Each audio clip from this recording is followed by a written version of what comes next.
सम्राट अशोक के जीवन का उत्तरार्ध पूरी तरह से धम्म और शांति के प्रचार में बीता। कलिंग युद्ध ने उसे बदल दिया था और अब उसकी हर सांस मानवता और करुणा की सेवा में समर्पित हो चुकी थी।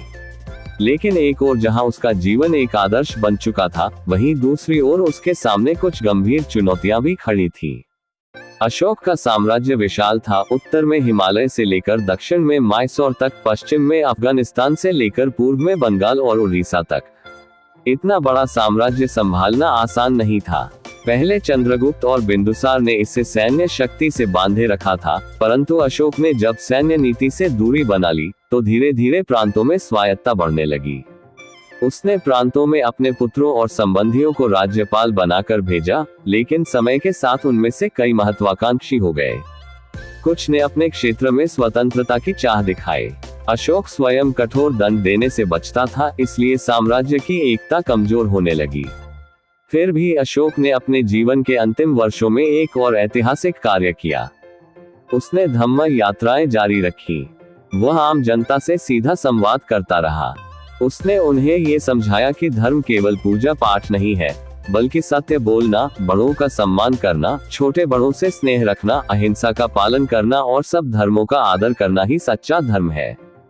इसी समय उसने अपने प्रिय पुत्र महेंद्र और पुत्री संघमित्रा को श्रीलंका भेजा। वहां उन्होंने बोधि वृक्ष की शाखा लगाए और बौद्ध धर्म की जड़ें जमाई। ये घटना एशिया के इतिहास में एक नया अध्याय थी, क्योंकि बौद्ध धर्म भारत से बाहर जाकर वैश्विक पटल पर खड़ा हुआ। अशोक ने विदेशों तक भी अपने धर्म प्रचारकों को भेजा।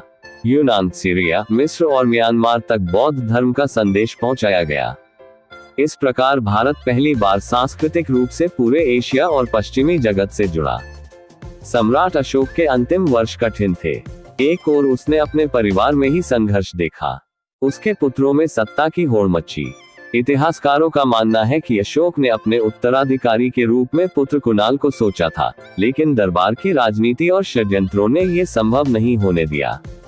अंततः उसका उत्तराधिकारी सम्राट दशरथ बना। अशोक का देहावसान लगभग 232 BC में हुआ। वह पाटलिपुत्र में अपनी अंतिम सांसें ले रहा था।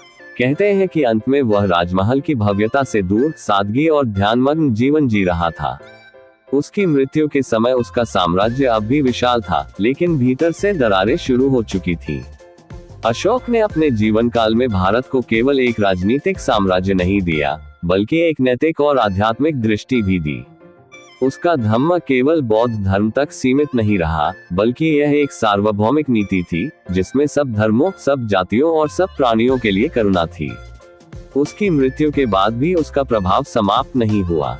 उसके शिलालेख, स्तंभ और स्तूप आने वाली पीढ़ियों के लिए धरोहर बन गए।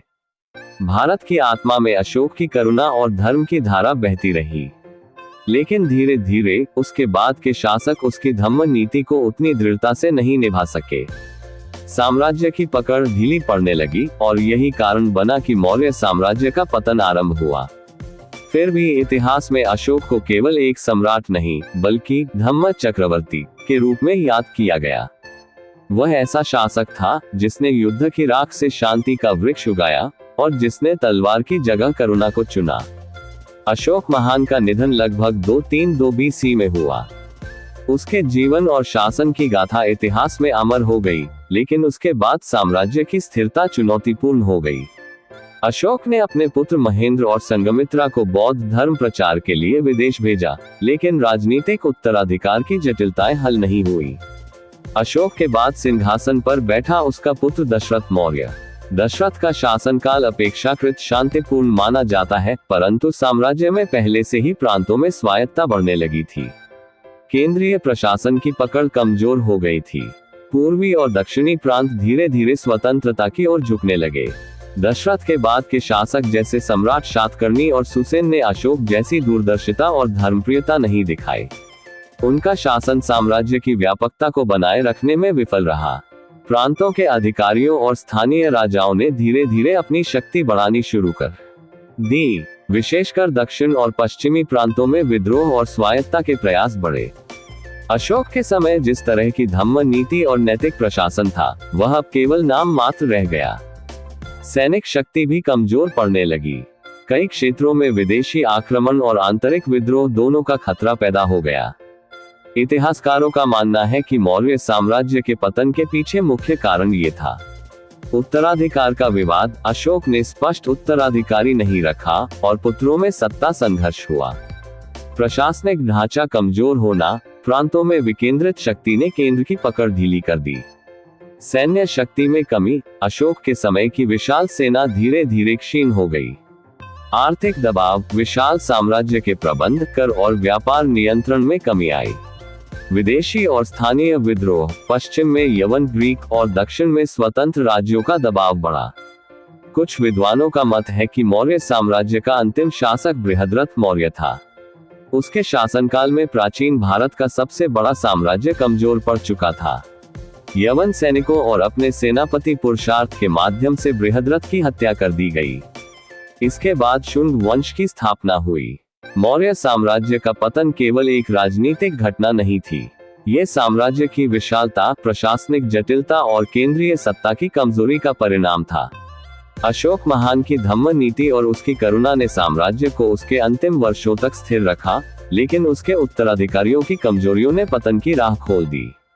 फिर भी मौर्य वंश की विरासत अमर रही। चंद्रगुप्त से अशोक तक की गाथा भारत में प्रशासन, सैन्य, संस्कृति, धर्म और कला के लिए आदर्श बनी। अशोक के शिलालेख, स्तंभ, स्तूप और धम्म नीति आज भी मानव इतिहास में प्रेरणा का स्रोत है। मौर्य वंश का इतिहास केवल राजाओं और युद्धों का नहीं है, बल्कि यह भारतीय सभ्यता, प्रशासन, संस्कृति और वैश्विक संबंधों का प्रतीक भी है। चंद्रगुप्त मौर्य से लेकर अशोक महान तक, मौर्य साम्राज्य ने लगभग 2 शताब्दियों तक भारतीय उपमहाद्वीप पर शासन किया। सांस्कृतिक और धार्मिक योगदान, मौर्य वंश ने धर्म, नैतिकता और करुणा को शासन का आधार बनाया। विशेष रूप से अशोक ने बौद्ध धर्म को अपनाकर उसका प्रचार पूरे एशिया में किया। उसने धर्म और शासन को जोड़ा, जिसे आज धम्म नीति कहा जाता है। उसके स्तंभ, स्तूप और शिलालेख आज भी भारतीय इतिहास और कला का अनमोल धरोहर है। मौर्य कला ने पत्थर की शिल्पकला, स्तंभ निर्माण, स्तूपों की भव्यता और मूर्तिकला में नए आयाम स्थापित किए। सारनाथ का सिंह स्तंभ, सांची और भड़गांव के स्तूप और पाटलिपुत्र के महलों की स्थापत्य शैली इस काल की उत्कृष्ट कलाकृतियां हैं। पशु और मानव आकृतियों की नक्काशी में जीवन की झलक दिखाई देती है। चंद्रगुप्त और बिंदुसार ने जो प्रशासनिक ढांचा स्थापित किया, वह अत्यंत व्यवस्थित था। राज्यपालों और मंत्रियों के माध्यम से प्रांतों की निगरानी की जाती थी। अशोक ने इसे नैतिक शासन और धम्म नीति से और अधिक मजबूत किया। सेना का संगठन, रथ, हाथी, घुड़सवार और पैदल सैनिकों की संरचना मौर्य साम्राज्य की शक्ति का आधार थी। मौर्य साम्राज्य में कृषि, खनन, शिल्प और समुद्री व्यापार को प्रोत्साहित किया गया। बंगाल की खाड़ी और पश्चिमी तटों के माध्यम से विदेशी व्यापार हुआ। अशोक ने भी व्यापारिक मार्गों और बंदरगाहों का विकास किया। इस नीति से न केवल समृद्धि आई, बल्कि साम्राज्य को अन्य देशों के साथ सांस्कृतिक और आर्थिक संपर्क भी मिला। मेगास्थनीज, जो चंद्रगुप्त मौर्य के दरबार में आया, ने मौर्य शासन की व्यवस्था और पाटलिपुत्र की भव्यता का विवरण दिया। प्लिनी द एल्डर और अन्य यूनानी इतिहासकारों ने मौर्य साम्राज्य की राजनीतिक शक्ति और प्रशासन की सराहना की। अशोक के समय विदेशी दूत, जैसे डायमेकस, यूनानी राज्यों से भारत आए और संस्कृति तथा धर्म के आदान प्रदान का वर्णन किया। अशोक के बाद उत्तराधिकारी दशरथ और उसके बाद के शासकों में अशोक जैसी दूरदर्शिता और शक्ति नहीं रही।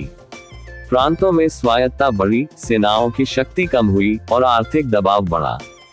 अंततः बृहद्रथ मौर्य की हत्या के बाद शुंग वंश ने सत्ता पर कब्जा किया। मौर्य साम्राज्य ने न केवल भारत के राजनीतिक इतिहास को आकार दिया, बल्कि उसकी नैतिक और सांस्कृतिक विरासत पूरी दुनिया तक पहुंची। बौद्ध धर्म का प्रसार एशिया में हुआ। स्तंभ, शिलालेख और स्थापत्य कला आज भी अध्ययन और प्रेरणा का स्रोत है। प्रशासनिक और सैन्य संगठन आधुनिक विद्वानों के लिए आदर्श है। मौर्य वंश ने भारतीय इतिहास को एक नया आयाम दिया। चंद्रगुप्त मौर्य से लेकर अशोक महान तक यह वंश शक्ति, नीति, धर्म और संस्कृति का मिश्रण था। युद्ध और विजय से लेकर करुणा और धर्म तक मौर्य वंश ने सम्राटों के रूप में और साम्राज्य के रूप में इतिहास में अमिट छाप छोड़ी। अशोक महान के बाद साम्राज्य भले ही धीरे धीरे क्षीण हुआ, लेकिन उसकी धम्म नीति, कलात्मक उपलब्धियां, प्रशासनिक नवाचार और सांस्कृतिक योगदान सदियों तक जीवित रहे।